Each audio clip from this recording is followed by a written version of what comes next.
How's it going, guys? Double wide 6, and today we're looking at a Craftsman tractor.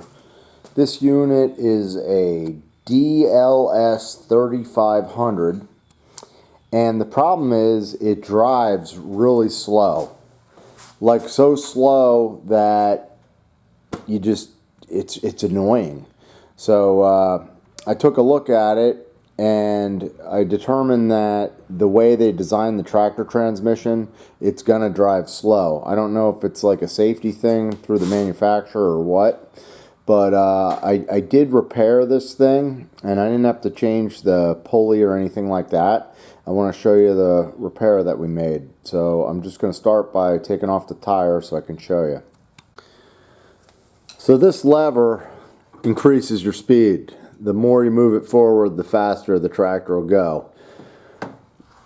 Now if we look underneath here, you can see the transmission, and when I move the lever, you can see that bracket moving, and they had it set up so it was stopping and hitting the bolt.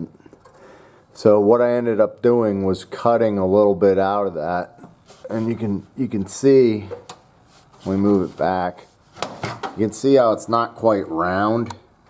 And I was going to drill it, but the metal was so hard that I ended up using my plasma cutter, and that cut right through it easily. And that really increased the speed of the tractor. It now goes at least probably 2 miles an hour faster. So makes a big difference. So I figured I'd share that with you guys.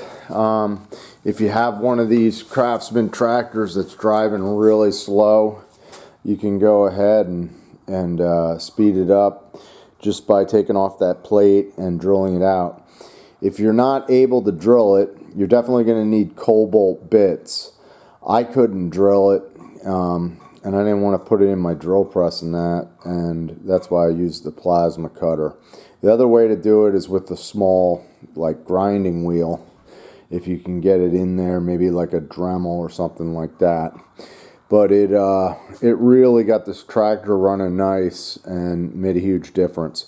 So just want to share that with you guys. Hopefully you enjoy the video. And if you have one of these tractors, good luck with it. We'll see you.